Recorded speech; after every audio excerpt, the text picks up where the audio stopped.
بینەرانیان ئارتی سلااوان لێبێ و کاتتان باش سەرتا داوای لێبوردنەکەین بۆ ماوەی چەند خولەکێک بەرنامەی تەبا و ناتەبا دواکەوت لە کاتی یاسای خۆی وەتەوەری ئەم هەفتەیە بەرنامەکەمان تایبەتە بە ڕۆڵی پەرلەمان و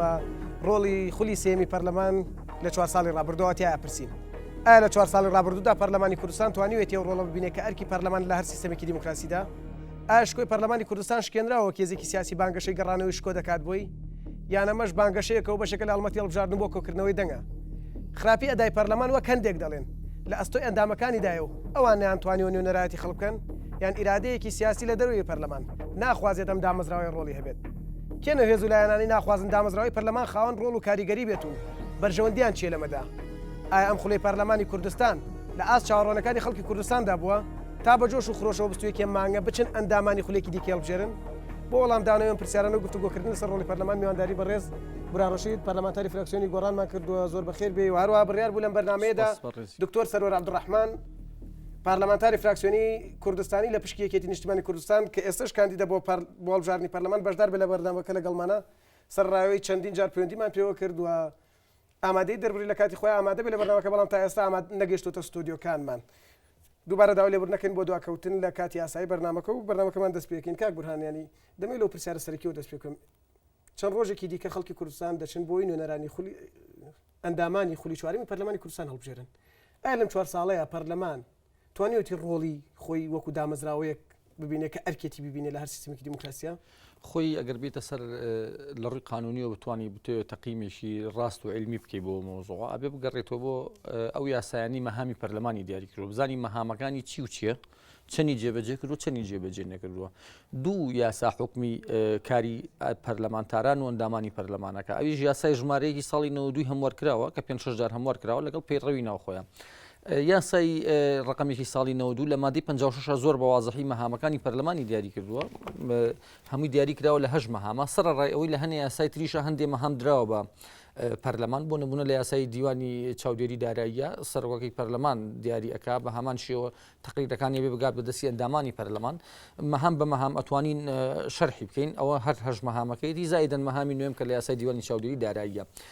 مادەی 56 ئەڵێ پەرلەمانم ئەرکو دەسەڵاتانی خوارەوە جێبەجێەکە یەکەمیان یاسادانان لە ڕووی یاسادانانەوە ئێمە ئەتوانم پێ بڵێم نەمانتوانیوە زۆر موفق بین وەکو پەرلەمانی کوردستان نەگی ئێمە لەبەرەوەی ئێمە وەکو معارەزە کەمینەیەک بوون لەناو پەرلەمانە زۆرینە کە دوو حیزب بوون تەشکیلی پەرلەمان و سەرۆکایەتی و جێگر و سکرتێر و مستەشارین و جومگە حساسەکان بەدەست ئەوانەوە بووە ئەگەر بینە سەر مۆزوعی یاسادانان بگەڕینەوە بێ بۆ مادەی 71 و 72 لە پەیڕەوی ناوخۆ لە مادەی 71 و 72 هاتووە کە پرۆژە لەلایەن ژمارەی ئەندامانەوە تەقدیمە کرێەوە لە مودەتێکی زەمەنی کەمە خوێندنەوەی بۆ کرێ راپۆرتە نووسری لە ماوەی 5 بۆ 10 ڕۆژ هێنرێتەوە بەڵام ببوورە هەمووی عەرزی جەناب دەکەم بەڵام لە یاسادانانە پێش ئەوە ئەم مادەی 71 و 72 جێبەجێ نەکراوە بەڵکو ئەوانەی پرۆژەی معارەزە بووە خراوەتە دواوە وە چەندەها پرۆژەی حساس چەند جارێ هاتووە ڕۆشتووە وەک قانونی ئیجاری عقار قانونی ئیدیعای عام قانونی ئیجاری عقار آخر جار چەند ڕۆژێ پێش سی حوزەیران تەمدیدی تەخیری تەنفیزی یاسای نوێی 2008 کرا وەکو یاسای دعمی شیاناتی ئەحزاب بۆ نمونە 4 ساڵی ڕێکە یاسای دعمی شیاناتی سیاسی و ئەحزاب ینی دەمێ ئەوە لێ بپرسم کێ هۆکارە بۆی پەرلەمان ڕۆڵی خۆی نەگێڕێەوە کێ بۆتە هۆکارەوەی کە پەرلەمان ناتوانێت ئەو ڕۆڵە ببینێت کە تۆ باسیەکەی خۆی شتەکان نابێ ینی بەڕاستی بە شخصی بکرێ بڵێ شخصێ لی مەسوولە لە پەرلەمانی کوردستانە سیستەمێکەیە زۆرینەی پەرلەمانی کە دوو حیزبەی با بڕێوە بەو شێوەیە پێشتر پەرلەمانی بردۆ بڕێەوە ئێستاژێ بۆ شێوی با کەواتە دەسەڵات لیستی زۆرینە لیستی کوردستانی کە پێکەنەری حکوومەت ئەو بەرپرسە بەڵێ ئەو بەرپرس لەبەرەوەی سیاست و بەرنامی ئەو جێبەجێ بەداخەوە نوێنەری لیستی کوردستانی ئێستا ئامادەنیە لە بەرنامەکە ئەمە پرسیارێکە دەبڕ و بەڕووی ئەو بکرێتەوە بۆی وەڵامی ئەومان دەستکەوێت لیستی کوردستانی و لیستی دەسەڵات بۆ هۆکارە بۆی پەرلەمانی کوردستان ناتوانێت ڕۆڵەکەی خۆی بگیرێت بەداخەوە تا ئێستا ئامادەنیە کاک بورهان ینی جەنابەت ئەندامی فراکسیۆنی گۆڕانی لە پەرلەمانی کوردستان یەکێک لەو دروشمانەی بزوتنەوەی گۆڕان لەم هەڵبژاردنەیە بەرزی کردوتەوە دەڵێ ئێمە دەنگی زۆری نەبێنین شکۆ گەڕێنەوە بۆ پەرلەمان کەواتە دەمێت لەوە تێ بگەم ئایا شکۆی پەرلەمان شکێنراوە طبعا شکێنراوە ئەگەر تۆ بێتە سەر ئەو ئەحداسانەی لە پەرلەمانە ڕوویاوە ئەو داخستنی دەرگا چەندان جار لە ئەندامانی پەرلەمان لە ساڵی 2011 بە ئەم ساڵ بە هەمان شێوە و ئیهانی پەرلەمانتاران و ئیش لە بەرنەڕۆیشتنی ئەندامانی پەرلەمان بۆ نمونە تۆ ئەندامێکی پەرلەمانی هاوڵاتی کێشێکی لابێ کتابی پێیەکەی مەفروزە هەر ڕۆژە کتابی پێ بکرێ نووسراو هەیە مەلەفی دادگا هەیە هاتوۆتە پەرلەمان مدەی 1 ساڵە لای لیژنەی کاروبار و جێگری سەرۆشی پەرلەمانە نایێتەوە بەڵام ڕخنەیە کە پەرلەمانتارای فراکسیۆنی دەسەڵاتیش لە ئێوە یەگرن ئەڵێن ئەو ئۆپۆزیسیۆنە شکۆی پەرلەمانی شکاندوون نەک دەسەڵات ئاخر ئێمە بەچی شکۆی پەرلەمانمان شکانەوە دەمی لە چوارچەوەی دروشم دەرچێت لە چوارچەوەی دروشم چەند نمونەیەکم پێ بڵێ کە دەسەڵات یارمەتیم بە بۆ دڕونکەمەوە وەختی ئێمە شکۆی پەرلەمانمان شکانەوە ئیداری پەرلەمان و زۆرینی پەرلەمان بەدەست ئێمەوە بێت تەوجیهی خراپی سیاسەتەکان و کاروباری پەرلەمان کەواتەوە ڕۆڵتانی لە پەرلەمان ئێمە ڕۆڵی ئێمە وەکو معارەزەیەک هەبووە بەڵێ ڕۆڵێکی ئەکتیڤمان هەبووە و تەسیرمان لەسەر دەرکردنی چەنەها یاسا هەبوو بەڵام ئەتوانم بڵێن بەهۆی زۆرینەوە زۆرنەی پەرلەمانیەوە بەهۆی ئەو سەوتە کۆنکرێتە و دژایەتی حزاب بۆ نەتوانراوە وەکو پێویست کار بکرێ ئەمیش زۆرینی دەسەڵات لێ بەرپرسە نەک ئێمە و ئێمە کەی بووینە زۆرینە سیستەمی پەرلەمانیمان بەو شێوە هێشتەوە ئەو وەختە خەڵک بۆی هەیە ڕەخنە لە ئێمە بگرێت باشە ئەوان دەڵێن ئێوە شکۆتە ئۆپۆزیسیۆن شکۆی پەرلەمانی شکاندووە بەڵام ئەوە لێ بپرسم ئەگەر دەسەڵات وەک تۆ دەڵێی شکۆی پەرلەمانی شکاندووە ئایا بێدەنگی ئێوەش لەوە جۆرێک لە شکاندنی شکۆی پەرلەمان نییە ئێمە بێدەنگ نەبووین کە دەسەڵات بێ ماڵێ ئێوە شکۆی پەرلەمانتان شکانەوە من حەزەکەم یەکشت پێ بڵێم لە سیوێکی ئابی 96 هێزێکی پارتیات وتە ناو پەرلەمان کە بە پێی مادەینەوەیەکی ئەم پێڕەوی ناوخۆیە ئەبێ پەرلەمان خۆی هێزێ دروستکە هەمووی لێرەی نووسراوە لەشکری ئەرس ئەوە حیزبەکانی دەسەڵاتە شکۆی پەرلەمانی شکانەوە لە کاتێکە بە پێی قانون مەمنوع هێزبێ ئەمە بەشکانی شکۆی پەرلەمان ئێوە بە جۆرێک نابن فراکسیۆنی کوردستانی دەسەڵات شکانی پەرلەمانتاری فراکسیۆنی کوردستانی دەڵێن ئۆپۆزیسیۆن شکۆی پەرلەمانی شکاندووە بەوەی ئەڵێ تەپڵێنێدا لە پەرلەمانە هەردوو سەرۆکی پەرلەمان دەبیان تێگیراوە ئەمە شکاندنی شکۆی پەرلەمان لە ئیتالیا شەڕە کورسێ بێ لە بینی ئەندامانی پەرلەمان ئەمە شکاندنی شکۆی پەرلەمان نییە نەخێر تۆیت بە ناقانونی شتێکە خەیتە بەرنامەی کارەوە بە ناقانونی دەنگان لەسەرەکەی پێشودوایەخی و یەی تشتی ناقانونی لە پەرلەمانە تێپەڕێنی ئەوە باشتر معارەزە لە پەرلەمانە شەڕی خۆیکایە لەسەر جادە شەڕەت فەنکە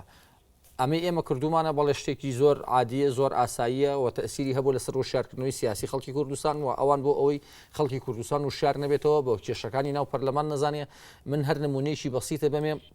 بە پێی مادەینەوەی پێڕەوی ناوخۆ کۆبوونەوەی پەرلەمان ئاشکرایە کۆبوونەوەی ئاشکراش یعنی مەبدەئی ئاشکرایی بۆ خەڵکیش و بۆ وەسایلی ئیعلامیشە من تۆرە جاران ساڵی یەکەم بۆ دەبوو بە کامیرەوە بێتە ناو قاعی پەرلەمانەوە تەسویر جلسە ئێستا تۆ ئێستا جاری وایە ئێستا نەک مەنعکراوە بە کامیرەمانەوە بێتە ژوورەوە مدەتی سیدیان یعنی مدەتی سیدیەکەیان لە کارەخست یعنی ئەمە شکاندنی شکۆی پەرلەمانە ئەمە شاردنەوەی زانیاری لە هاوڵاتیان توی شتی ناقانونیەکەی شتی نابەجیەکەی ئێوە لە پەرلەمان بوون بۆ ڕێکت ئەندا ئێمە دەسەڵاتی ئیداری پەرلەمان بەدەست ئێمە نییە دەسەڵاتی ئیداری پەرلەمان لە کۆبوون و جاخۆوان خواخوایان نێمە بکشینەوە شتی تر تێپەڕێن بۆ نمونە من باشە یاساکان تێپەڕی ئەگەر ئامادە نەبوون تۆ یارمەتی بە جیاوازیەکەی لەنێوانەوە ئەوە جیاوازی ئەوە تێمێ جەنابێ ئەڵێ ئەی بۆ بایکۆتان نەکرد ئێمە لە بودجەی ساڵی پارە بەبێ ئەوەی پارە بۆ ئەنجومەنی ئاسایشی هەرێم زیاد لە 340 ملیار دینار نزیکی 320 میلیۆن دۆلارەکە بێ لەوەی پارە تەخسیس کرابێ کە نابێ بە پێی قانون مادەکانی هەشتاوێ کۆشتا و دۆشتا و سێ پێڕەوی ناخۆ ئەمان هاتن تەڕحیان کرد ئێمە نیو سەعات بایکۆتی جەلسەمان کرد بە ناقانونی پێشیان خستەوە لە بەرنامی کارە و دەنگیان لەسەررا پارێ یعنی ئێمە بایکۆتیکەین ساحەکەی بۆ جێبێڵین چەندەهاشتی ناقانونی جێڵێ ئەکات یارمەتیم بە ئەڵێ وجودتان تەسیری هەبوو بەڵێ ئێمە تەسیرمان هەبووە لە یاسای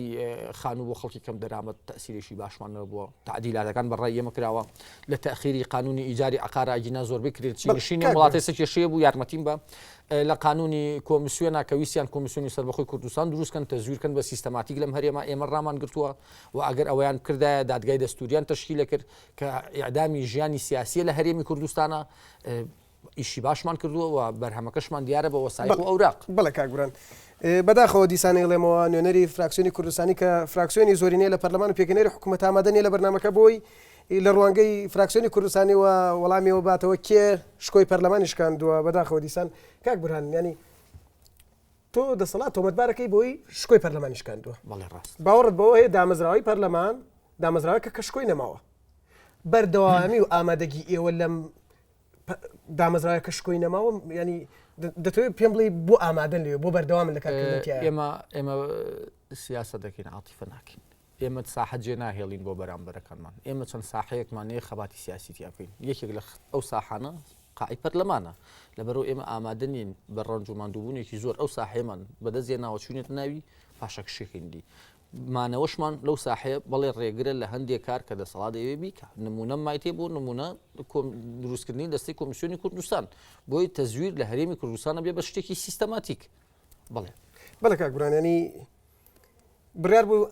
ناوی بەرنامەکە تەباو ناتەباوە هەر بەو شێوەیەش بەردەوامە بێ بەڵام بەداخەوە کە ئێستا نوێنەری فراکسیۆنی کوردستانی لێرە نییە ناتوانین لە دوو ڕوانگەی جیاوازەوە گفتوگۆ لەسەرم بابەتە بکەین ناچارم ناکۆک بووم لەگەڵتا لە پرسیاری ئەو پرسیارانە ڕوبەڕوو بکەمەوە کە خەڵکی کوردستانێتی لەسەر ئۆپۆزیسیۆن و لەسەر دەسەڵاتیش و زۆرتر ئەو پرسیارانی کە ڕەخنەن لە ئێوە ینی بۆی جۆرێک لە تەباو ناتەبایی دروست بێەوە ڕوانگەی جیاواز لە بەرنامەکە بخرێتە ڕوو ینی تۆ باسی ڕۆڵی پەرلەمانەکەی باسیەوەکەی دامەزراوە کە شکۆی شکێنراوە ئێوە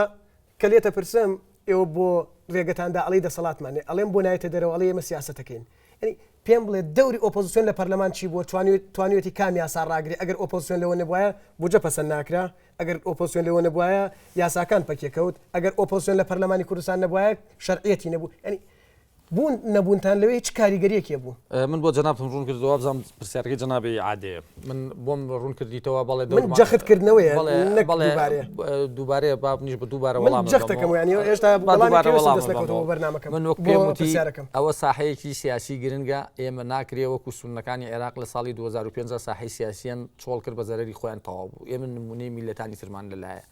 دووهەم تەسیرمان نەبووە بەڵێ تەسیری باشمان هەبووە من پێم وتی لە بوجەیە بەس ئەم ساڵ زیاد لە 10 تعدیلات کراوە لە بوجەیە